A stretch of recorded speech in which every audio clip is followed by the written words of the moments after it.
Kitab 2 Samuel. Setelah Saul mati, dan ketika Daud kembali sesudah memukul kalah orang Amalek dan tinggal 2 hari di Siklag, maka datanglah pada hari ketiga seorang dari tentara dari pihak Saul dengan pakaian terkoyak-koyak dan tanah di atas kepala. Ketika ia sampai kepada Daud, sujudlah ia ke tanah dan menyembah. Bertanyalah Daud kepadanya, "Dari manakah engkau?" Jawabnya kepadanya, "Aku lolos dari tentara Israel." Bertanyalah pula Daud kepadanya, "Apakah yang terjadi? Coba ceritakan kepadaku." Jawabnya, "Rakyat telah melarikan diri dari pertempuran. Bukan saja banyak dari rakyat yang gugur dan mati, tetapi Saul dan Yonatan anaknya juga sudah mati." Lalu Daud berkata kepada orang muda yang membawa kabar kepadanya itu, "Bagaimana kau ketahui bahwa Saul dan Yonatan anaknya sudah mati?" Orang muda yang membawa kabar kepadanya itu berkata, "Kebetulan aku ada di pegunungan Gilboa. Maka tampaklah Saul bertelekan pada tombaknya, sedang kereta-kereta dan orang-orang berkuda mengejarnya. Ketika menoleh ke belakang, ia melihat aku, lalu memanggil aku, dan aku berkata, 'Ya Tuanku.' Ia bertanya kepadaku, 'Siapakah engkau?' Jawabku kepadanya, 'Aku seorang Amalek.' Lalu katanya kepadaku, 'Datanglah kemari dan bunuhlah aku, sebab kekejangan telah menyerang aku, tetapi aku masih bernyawa.' Aku datang ke dekatnya dan membunuh dia, sebab aku tahu ia tidak dapat hidup terus setelah jatuh. Aku mengambil jejamang yang ada di kepalanya dan gelang yang ada pada lengannya, dan inilah dia. Aku bawa kepada tuanku."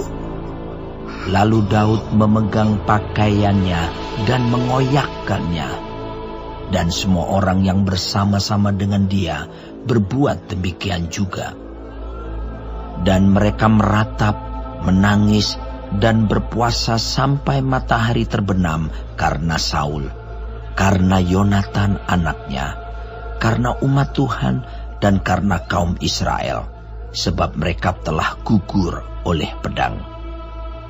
Kemudian bertanyalah Daud kepada orang muda yang membawa kabar itu kepadanya, "Asalmu dari mana?"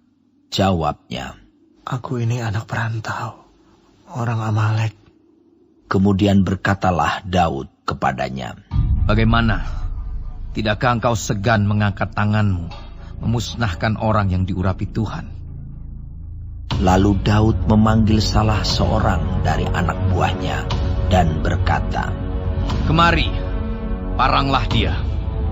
Orang itu memarangnya sehingga mati. Dan Daud berkata kepadanya, "Kau tanggung sendiri darahmu, sebab mulutmu lah yang menjadi saksi menentang engkau, karena berkata, 'Aku telah membunuh orang yang diurapi Tuhan.'" Daud menyanyikan nyanyian ratapan ini karena Saul dan Yonatan anaknya. Dan ia memberi perintah untuk mengajarkan nyanyian ini kepada Bani Yehuda. Itu ada tertulis dalam kitab orang jujur. Kepermayanmu, hai Israel, mati terbunuh di bukit-bukitmu. Betapa gugur para pahlawan.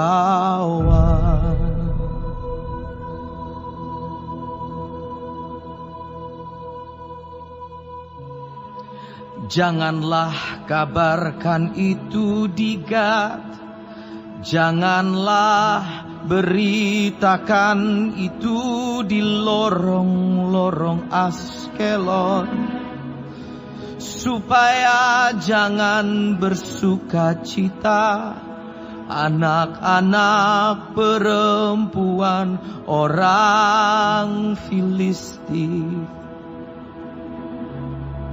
supaya jangan beria-ria anak-anak perempuan orang-orang yang tidak bersunat.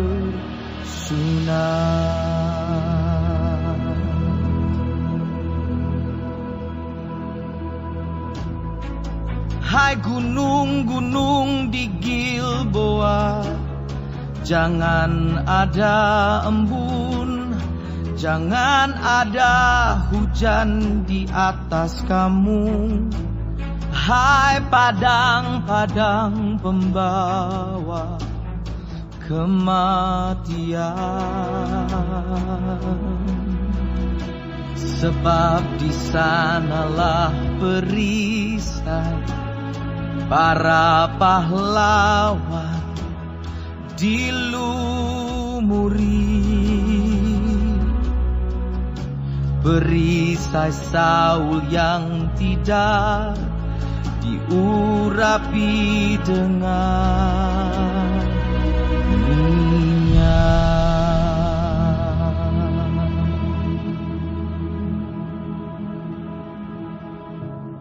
Tanpa darah orang-orang yang mati terbunuh, dan tanpa lemak para pahlawan, panah Yonatan tidak pernah berpaling ulang.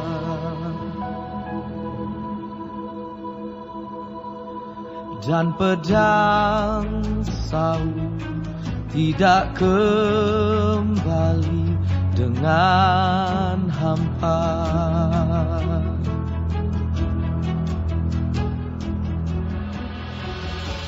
Saul dan Yonatan, orang-orang yang dicintai dan yang ramah dalam hidup dan matinya, tidak terpisah.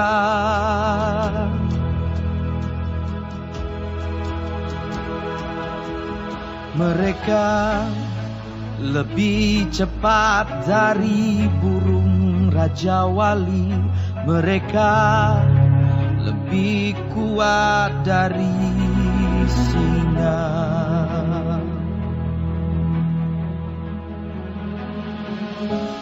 Hai anak-anak perempuan Israel, menangislah karena Saul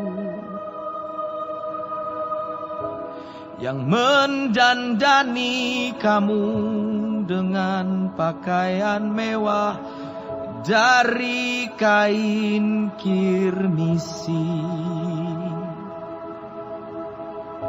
yang menyematkan perhiasan emas pada pakaianmu.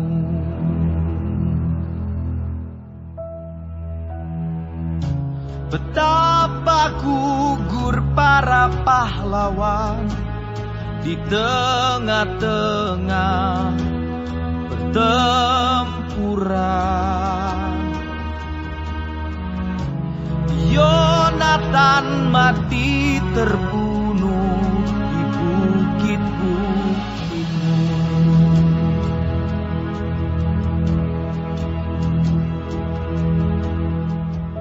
Merasa susah aku karena engkau, saudaraku Yonatan.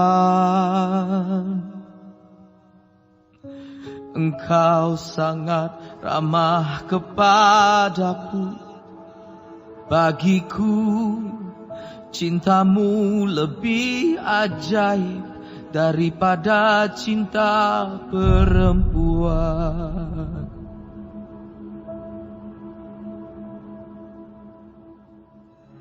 Betapa gugur para pahlawan dan musnah senjata-senjata perang.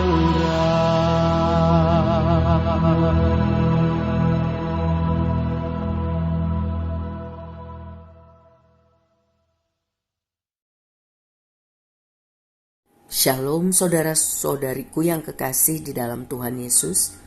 Puji Tuhan, haleluya, kalau hari ini kita dapat mempelajari kitab 2 Samuel pasal 1 mengenai Daud menerima kabar kematian Saul serta ratapan Daud karena Saul dan Yonatan.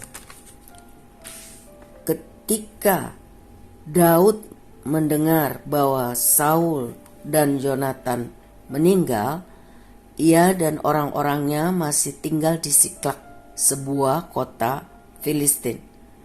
Karena Saul sudah menghalau Daud dari Israel, Daud berpura-pura setia kepada Ahis, seorang penguasa di Filistin. Di situ Daud merasa aman dari Saul. Daud mempunyai iman yang besar kepada Tuhan. Dia menunggu waktu Tuhan menggenapi janji-janjinya.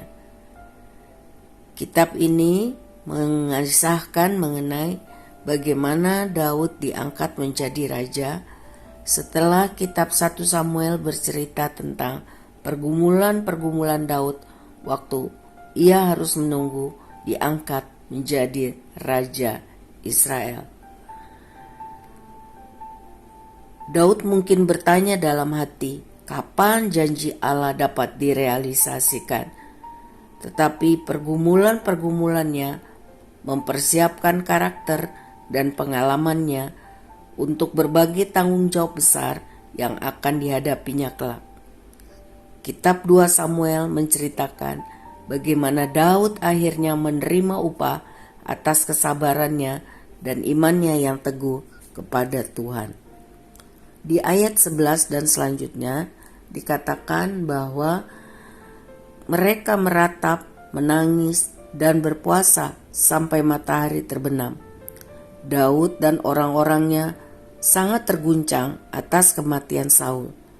Tindakan mereka menunjukkan kesedihan yang sungguh-sungguh atas meninggalnya raja mereka, Saul, dan sahabat Daud, yaitu Yonatan, serta tentara-tentara Israel lainnya yang mati di dalam peperangan. Di ayat 13 tentang seseorang yang memperkenalkan diri sebagai orang Amalek dari perkemahan Saul. Ia berpendapat bahwa mungkin berita kematian Saul dan Yonatan ini menyenangkan hati Daud, jadi dia berbohong terhadap berita tersebut. Dan akibatnya bukannya untung tetapi celaka. Mengapa Daud menganggap bahwa membunuh Raja Saul adalah kejahatan, sekalipun Saul sendiri memusuhinya? Sebab Daud percaya bahwa Tuhan mengurapi Saul dan hanya Tuhan yang bisa mencopot Saul dari jabatannya. Sebab Saul telah menimbulkan banyak masalah terhadap Tuhan dengan hidup tidak takut kepada Tuhan. Tetapi ketika Saul mati, Daud mengubah sebuah lagu untuk mengenang sang raja dan putranya. Daud sebenarnya memiliki alasan yang kuat untuk membenci Saul, tetapi Daud memilih untuk tidak berbuat demikian. Jadi Daud memilih untuk melihat pada hal-hal yang baik yang sudah Saul lakukan dan melupakan hal-hal yang buruk yang dilakukan Saul. Sang dibutuhkan keberanian dan kelapangan dada untuk tetap dapat melihat sisi positif dari orang yang memusuhi hidup kita.